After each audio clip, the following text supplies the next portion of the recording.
After the end of World War II, the world was split into two, East and West. This marked the beginning of the era called the Cold War.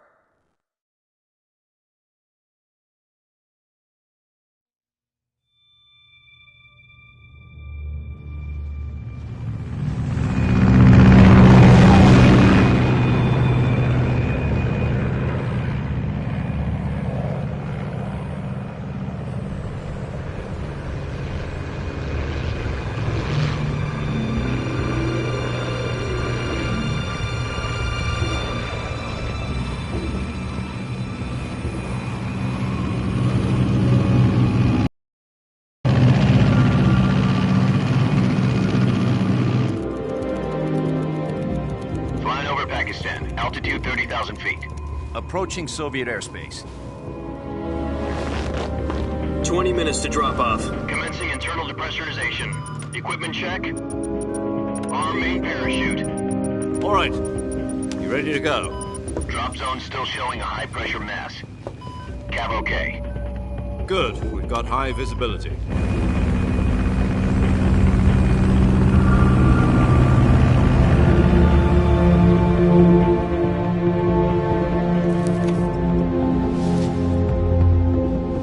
Put out that cigar. Connecting oxygen hose to interior connector. Put on your mask.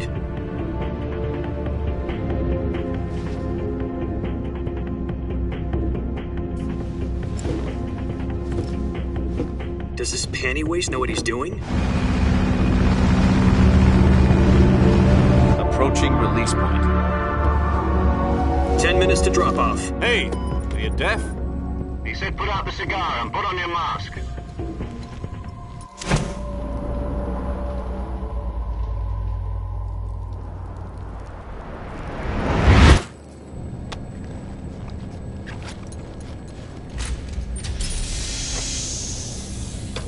Depressurization complete. Checking oxygen supply. 6 minutes to drop off. Opening rear hatch.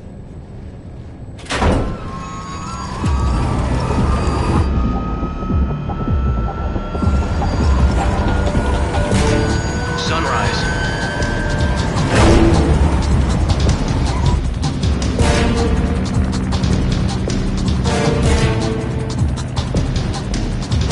External temperature minus 46 degrees Celsius. 2 minutes to drop off. Stand up. You'll be falling at 130 miles per hour. Try not to get frostbite from the wind chill. 1 minute to drop off. Move to the rear. Activate bailout model. This is one for the history books. The world's first halo jump. 10 seconds to drop off. Stand by. Status okay. All green. Prepare for drop-off. Countdown. 5, 4, 3, 2, 1. Spread your wings And fly. God be with you.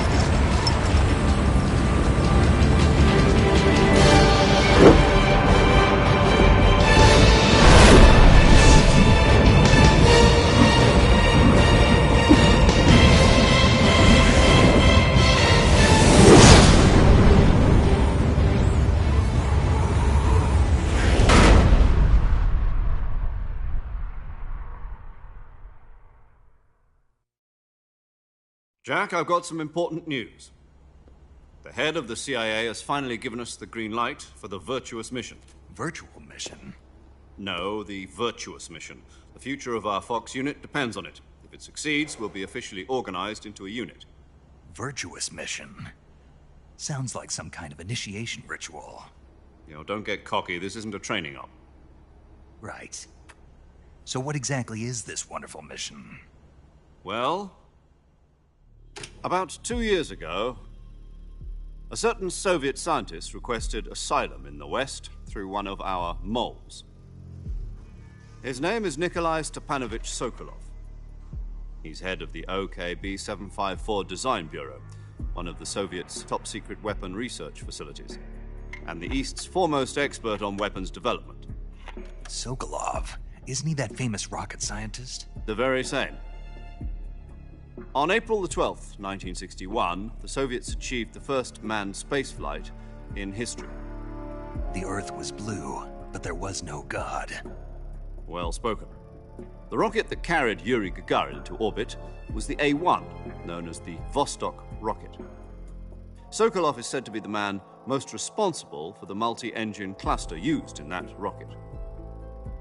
After Gagarin's flight, Sokolov left rocket development to become the head of the newly established Design Bureau. From a lowly technician to head of a design bureau, that's quite a success story, so why do you want to defect? It seems he'd become afraid of his own creations. Afraid? Call it a crisis of conscience. And for that, he left his country and his family behind and went over the fence? Not exactly. One of his conditions was that his family was also to be taken safely to the west. We used a mole to get the family out first and succeeded in sneaking Sokolov over the Berlin Wall shortly afterwards. I was the one who conducted the operation. The security on the eastern side was still full of holes back then. Then what? We got Sokolov over in one piece, but the whole ordeal had left him exhausted, and we checked him into a hospital in West Berlin. It took him 2 weeks and more than 600 miles to get from the research facility in the Soviet Union to Berlin. He was in no condition to say anything coherent. And it was only a week later that we had something much bigger on our hands. The Cuban Missile Crisis. October the 16th, 1962, President Kennedy received word that the Soviets were in the process of deploying intermediate-range ballistic missiles in Cuba. The President demanded that the Soviets dismantle and remove the missiles. At the same time, he announced a naval blockade to prevent further missile shipments from reaching Cuba. But the Soviets didn't back down, instead placing their armed forces on secondary alert. Soviet transport ships carrying missiles continued on course towards Cuba. US and Soviet forces went on alert for an all-out nuclear war. Frantic negotiations were conducted through the UN's Emergency Security Council and unofficial channels to end the hair-trigger standoff. Finally, on October the 28th, the Soviet Union agreed to remove its missiles from Cuba. And so the world avoided a nuclear holocaust. But in order to get the Soviets to pull their missiles out, we had to make a deal. You mean the one where the US agreed to remove its IRBMs from Turkey? No. The Jupiter IRBMs deployed in Turkey were obsolete, and we were going to get rid of them anyway. They had no strategic value whatsoever to either the US or the Russians. The Turkey deal was a ruse, a cover story that was fed to the other intelligence agencies around the world. So what did the Russians really want? Sokolov. They wanted us to return Sokolov. You mean the Soviets pulled out of Cuba just to get their hands on Sokolov? That's right. What the hell was he working on? At the time, we had no idea. We were running out of time. It was either give up Sokolov or risk full-scale nuclear war. In the end, we had no choice. President Kennedy gave in to Khrushchev's demand. The next day, I got Sokolov out of the hospital, handing him over to agents on the eastern side. Sokolov kept on screaming, "Save me," until he disappeared from my sight. Then, a month ago, we received some new information from one of our moles. About Sokolov? Yes. He was taken back to the research facility and forced to continue working on the weapon in question under KGB supervision. What's more, it's on the verge of completion. So what kind of weapon is it? Something to do with space rockets? No, missiles. Same technology. I guess you're right. We don't know the details, but it appears to be a new kind of nuclear device. For half a year now, the Soviets have been conducting frequent nuclear tests at Semipalatinsk. Something to do with the weapon, I assume. We're talking about a secret weapon so big that Khrushchev was ready to pull out of Cuba to get it back. Is Sokolov still in the facility? No. According to our intelligence, he's in Selinoyarsk, a place in the mountains about 3 miles to the west that's known as the Virgin Cliffs. The Virgin Cliffs. Nice name for a virtuous mission. They moved him there just recently. Why? Apparently, they're conducting a field test of the weapon, but it's our best chance to get him back. This mission would never have been possible if he was still in the research facility. This is our last chance. Sokolov must have known that too when he contacted us.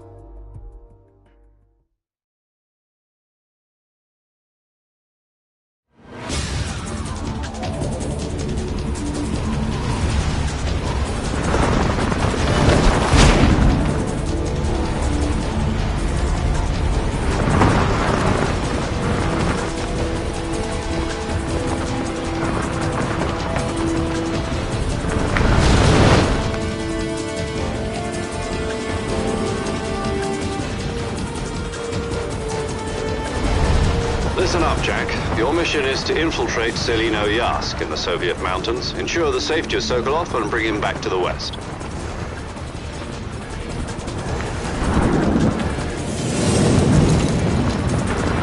If we don't get Sokolov back before that weapon is complete, we'll be facing a major crisis. The clock is ticking.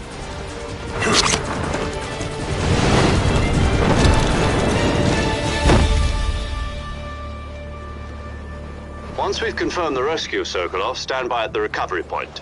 A recovery balloon will be dropped at that point. Helium will be pumped into the balloon to inflate it. The process takes about 20 minutes. Once it's complete, the gunship's arm will latch onto the balloon and pull it up.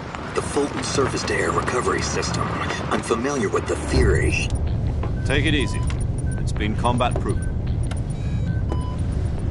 Do you think Sokolov is up to it? The shock will be less than during a parachute jump, and the arm can handle up to 500 pounds. So you're planning on going over the border in a single combat Talon? She's equipped with two 6-barrel 20mm Vulcan cannons, as well as two 40mm machine guns. Sounds like she could hold her own against a battalion of tanks. Even with the fuel in the reserve tank, we're facing a 4-hour time limit. If all goes well, it shouldn't take more than a few hours. Home in time for dinner. But if anything goes wrong, You'll be eating dinner, breakfast, and all the rest of your meals in the jungle.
Do you copy? You're already in enemy territory, and somebody might be listening in. From here on out, we'll be using code names to refer to each other. Your code name for this mission will be Naked Snake. I'll be referring to you as Snake from now on. You're not to mention your real name. Snake? Oh, you don't like snakes? What do you mean? You've eaten one before, haven't you? In survival training. I'm glad to hear that. I don't know if I'd ever order one in a restaurant, but... Be careful, you might not have a choice. What about you, Major? What should I call you? Let's see. I'll be Tom. Call me Major Tom. This will be a sneaking mission. You must not be seen by the enemy. You must leave no trace of your presence. Is that clear? This kind of infiltration is the Fox unit's speciality. In other words, weapons and equipment are procured on site. That goes for food as well. You're completely naked, just as your name implies. Great. Now I see why you asked me if I like snakes. I suppose calling me Snake was your idea of a joke, too. No. There's a good reason for that. I'll tell you later when the time is right. Gotcha. Getting back to the subject, how exactly am I supposed to feed myself?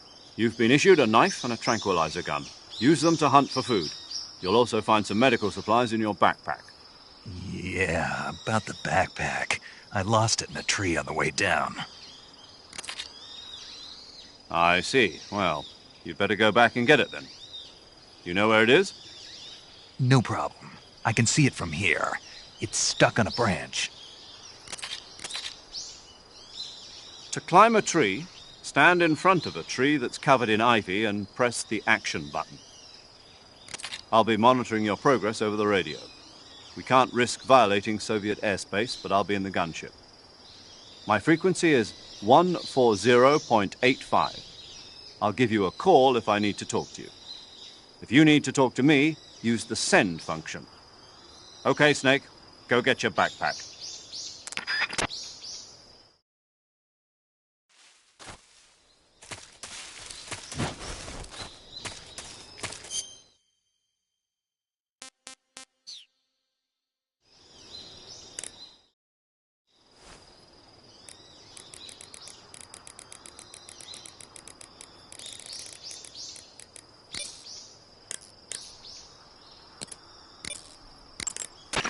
Snake, first you need to find that backpack you lost on the way down. Your backpack got caught on a tree to the north. Try heading in that direction.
The backpack is on the branch pointing east on that tree, right?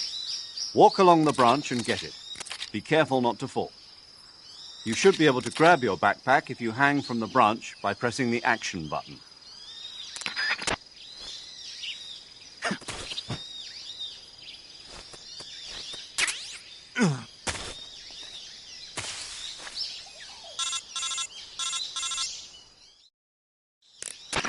I see you've retrieved your backpack, Snake. To equip a weapon, it's necessary to take it out of your backpack. In the survival viewer, choose Weapon from the backpack. Your available weapons will be displayed in a window in the upper left. From that list, choose the weapon you want to equip and press the Enter button. For other equipped items, just do the same thing from Item. Got it. Use the survival viewer backpack. Yep, that's right.